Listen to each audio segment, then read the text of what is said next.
Salaamaaleykum wa rahmatullah salaamaaleykum chers téléspectateurs salaamaaleykum le monde de la lutte di nuyu les promoteurs les gens lutteurs les anciens lutteurs di nuyu kilifa dina kilifa aada yëpp di nuyu moom fan sa club bi Minane TV di leen ziar bu baax di leen jaajëfal di leen acca ñu ngi ciy càppandalu koor gi nag di baalu ñëpp ak di baal ñëpp ak te lépp loo xamante ni ñaan nañ ko ci koor gi leen yal na ko yàlla nangu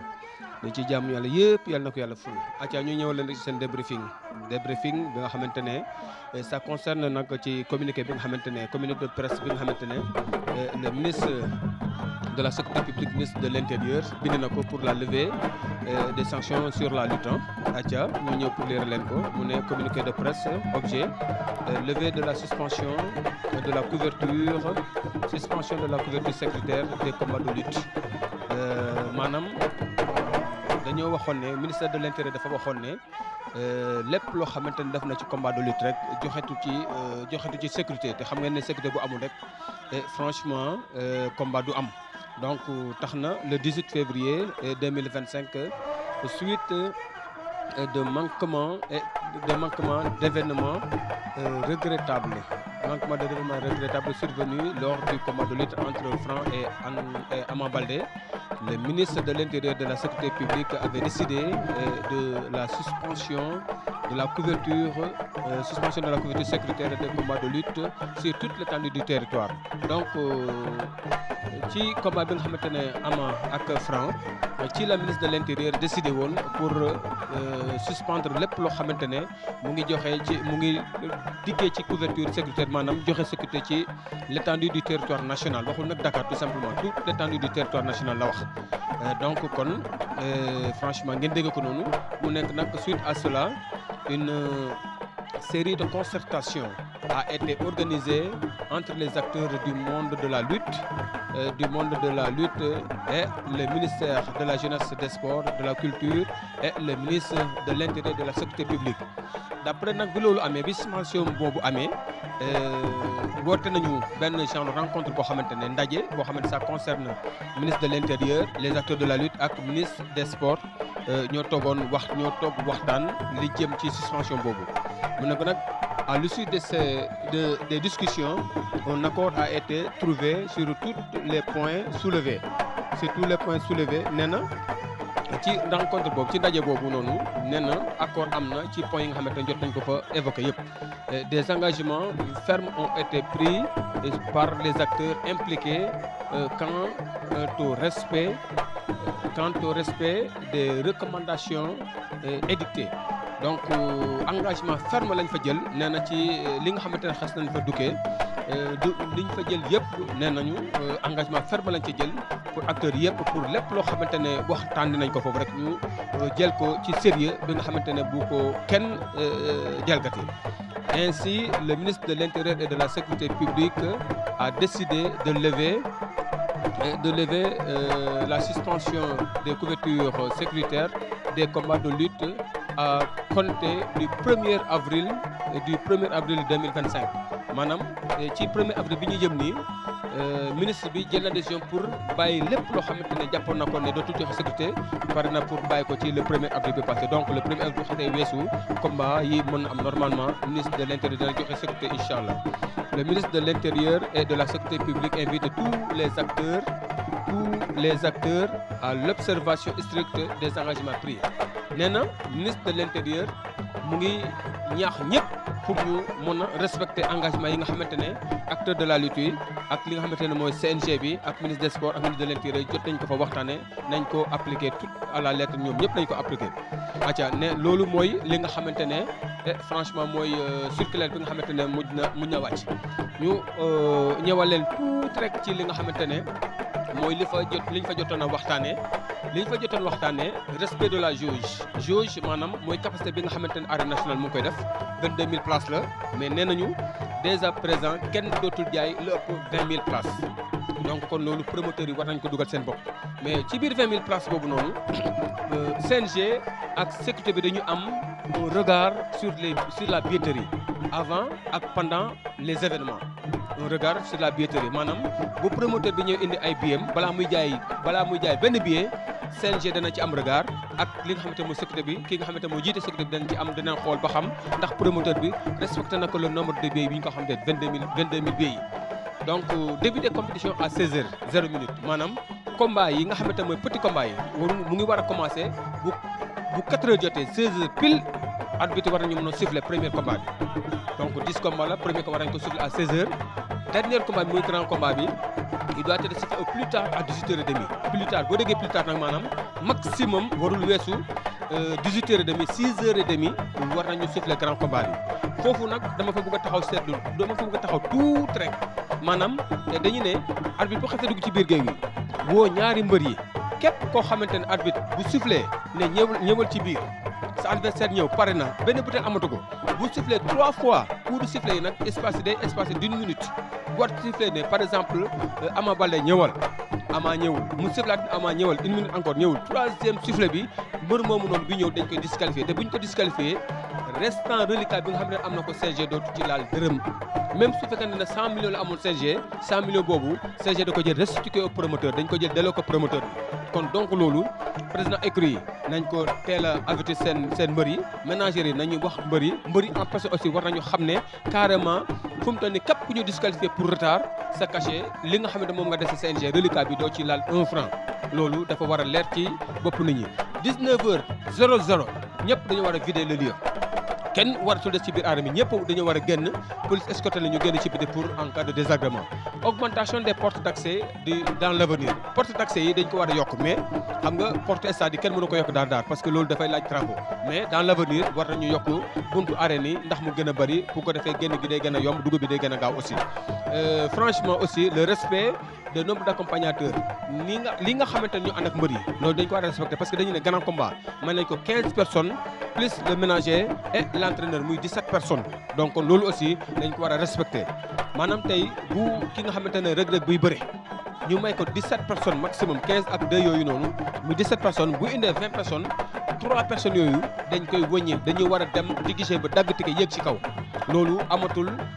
fay surplus comme par exemple tey ñu ne mbër mi may nañ ko 15 bu ànd ak 30 personnes ñooñu ñëpp nañ dañ ko dagg déedéet dagg boobu amatul ñooñu kenn du leen permettre ñu dugg ci biir kon loolu aussi dafa war a leer loolu président écrit seen liggéey la ménager bi aussi loolu liggéeyam la acca respect de nombre d'accompagnateurs ak encore li nga xamante ne mooy combat yu ndaw yi combat yu ndaw yi par exemple tey bu grand combat amee combat yu ndaw yi nee nañu bu ñu bëree ba pare seen supporter amatuñu droit pour génn dañu war a bàyyi ba lamb ji jeex bu lamb ji jeexee gendarmerie wala police accompagner leen ñu mën a génn sans aucun problème mais foofu aussi am na ñoo xam ne dañu fay teg point d'interrogation dañu ne est-ce que ñëpp bu ñu génnandoo ndax génn bi dina yomb ndax génn bi dina yomb loolu aussi point d'interrogation la bi gars yi wax parce que am na ñu ma ciy jot a waxtaanal mais dañoo ne est-ce que duñu bàyyi rek pour li nga xamante ne bu combat bi jeexee ku nekk mën a ñibbi ku nekk say ab sobare bu ñu bëggee ñibbi mais foofu aussi xam nga une décision ça doit être respecté fekk décision la daal te décision boobu dañ ko def pour defar loolu ça doit être respecté dañ ko war a respecté képp koo amati mbër nga nekk supporter a mbër mi bëree bu mbër mi daanoo toogal nga xaar bu lamb ji jeexee nga soog a génn tranquillement bu ko defee police wala gendarmerie bi fa nekk dana la mën a accompagner ba nga xamante ne benn violence wala benn coow du am nee nañu aussi face à face dootul am ci biir géew face à face dootul am ci biir combat yi bu par exemple bu combat amee nii face à face dootu fa am xam nga promoteur dañ doon organiser ay face à face ci combat yi mais loolu day tardal lamb ji ba nga xamante ne face à face daal dootul am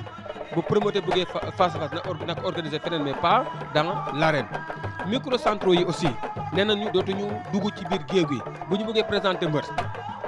nañu taxaw fële wax li ñu wax même les parrains aussi parrains yi nga xam ne mën leen tuddee lamb ji amatuñu accès ci biir enceinte bi parce que loolu day encombrer en même temps aussi day retardel te loolu bu ñu ko seetaan aussi lamb ji bu war a commencer 16h war a jeex 18 war a jeex 18h55 bu ñu permettre microcentre yi ñuy wax yenn wax yi permettre aussi le parrain mu nekk fa bëgg a jël benn discours boo xam ne day jël une 30 voire une heure de temps loolu day tardé lamb te loolu dootuñ ko may kenn. les commission d'organisation commission médicale ak la commission des arbitres ñooñu aussi nee nañu waxtaanuñu ak ñoom bu baax parce que bu 16h jotatee xaaratuñu benn commission dañuy démarrer la compétition te bu fekkee ne commission médicale bi la bu ñu tardé du tere lamb dina commencé te lépp lu fa am loo xamante ne danger la rek ñoom ñëppee les pots cassés donc kon commission médicale bi war na fa mën a nekk avant 16h avant 16h commission ménagale war na fa nekk avant 16h commission d'organisation war na fa taxaw avant 16h les arbitres doivent être sur place donc loolu aussi na leer et franchement loolu mooy yaakaar naa li nga xamante ne moom la leen jotoon na indil ci li nga xamante ne mooy dukkee ci waxtaan boobu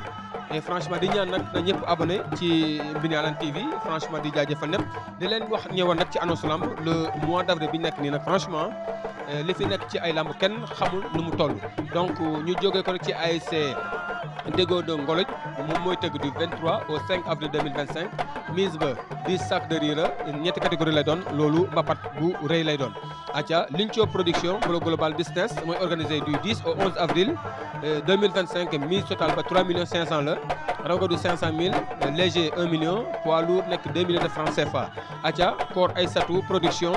moom itam day tëgg du 10 au 12 mai 2025 à Fimela mise totale 8 chevaux maanaam juróom-ñetti fas ak ñaar fukki junni animation ba Mbayang Loum lay doon ak Doudou Kane Djilor toujours mooy organisé avec l'association Ndefleng de Djilor du 12 au 14 avril 2025 rawgadu 300 000 poids léger 600 000 poids lourd 1 million de francs CFA Mbayang Doudou Kane toujours lamb Awa Ndiaye la voie d'or de Niakhar mooy organisé le lendemain de la Korité fale ci Niakhar mise ba 2 millions kii 2 bëf la plus 15 000 francs CFA animation ba Awa Ndiaye la ak ki nga xamante ne mooy Abdou Ndir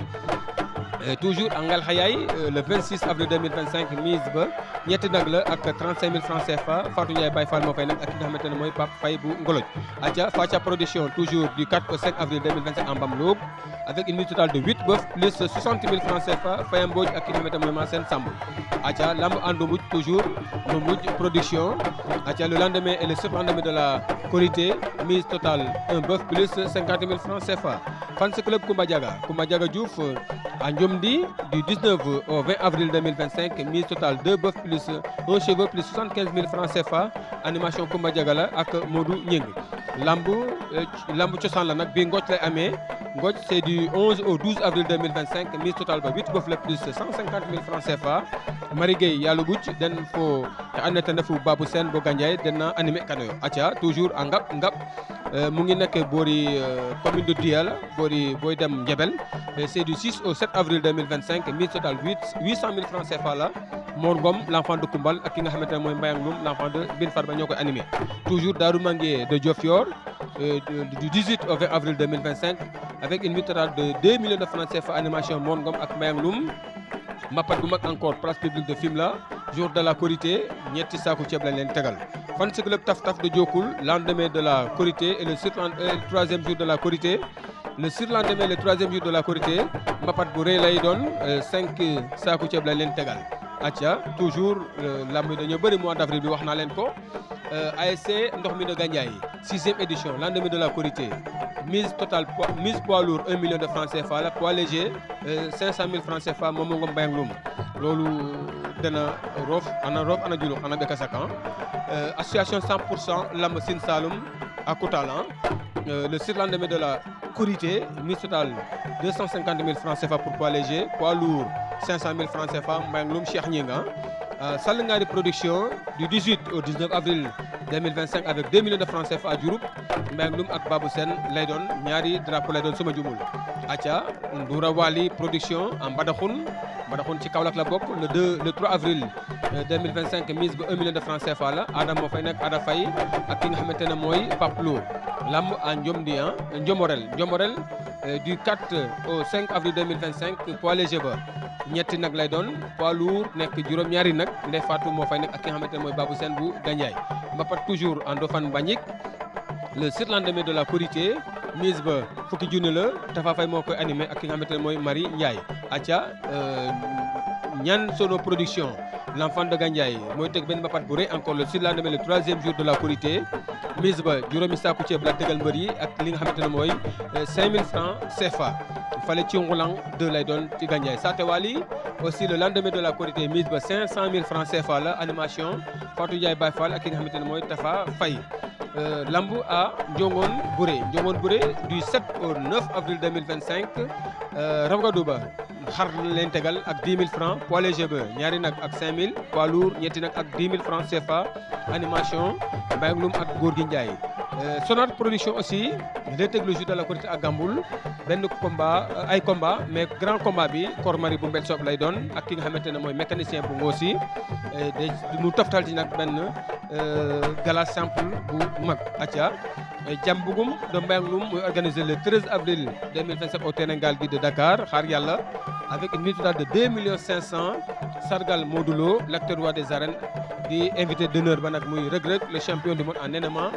mu ci invité aussi ki nga xamante mooy Ismaïla doom yaay bu Diofior le grand marabout animation ba Mamadou Ngom lay doon ak ki nga xamante mooy Mbayang Loum fan si club de Mbouloum TV suñu confrère la moom itam day tëgg mbapat bu rëy du 10 au 12 avril 2025 bi total ba ñetti nag la benn écran plan ak fukki junni ak benn Mbayang Loum moo fay nekk ak Gorgui Ndiaye ci animation ba les jeunes de Mboxodan les jeunes de Mboxodan boo ne Mboxodan nag mënoo ñàkk wax Alaaji Faye commerçant bu mag ci marché HLM ci ñiy tëgg lamb ji ci la bokk ñoom itam dañuy tëgg benn lamb ji rëy fale ci Mboxodan le jour de la Korité tegal mbër yi ñaari nag ak li nga xamante mooy ñaar fukki junni animation ba Awa Ndiaye lay doon tëkkat bi nag franchement tour bi dañu échappé Belu ngi toujours c'est du 2 au 5 avril 2025 avec une mise totale de 11 bœuf fukki nag ak benn ak fukki junni ak juróom benn animation ba Mbayang Loum lay doon ak Momo Ngom ñu fa invité nag ki nga xamante ne mooy le champion du monde en MMA muy Reug Reug l'enfant de Thiaroye l'héritier de Papa Kane atia toujours rek Abdoulaye Ndiaye production le jour et le lendemain de la Korité à Fissel Mbadan Babak mise poids lourd la benn tonne ciment la ak li nga xamante ne mooy ñaari saaku ceeb ak 5000 francs Pathé Niakh foofu la ñu mujjee Pathé Niakh l'enfant de Loul Sessène mooy organisé benn lamb annuel chaque année da koy organisé le jour de la Korité et le lendemain de la Korité fale ci Loul Sessène tegal mbër yi 1 500 000 francs CFA en deux catégories poids lourd 1 million poids léger 500 000 francs CFA ku koy animé Mbayang Loum ak ki nga xamante ne mooy Ahmed Baboucar acha di ñaanal ñëpp jàmm rek ci Korité gi di baal ñëpp ak aussi képp ku ñu amel ak parce que wax moom dafa xaw a doy waar mais képp ku ñu amel ak ñu ngi lay ñaan nga baal ñu ak baal nañu ñëpp ñu fekkee ko ay déwén yu bëri yàlla na lii bu mu nekk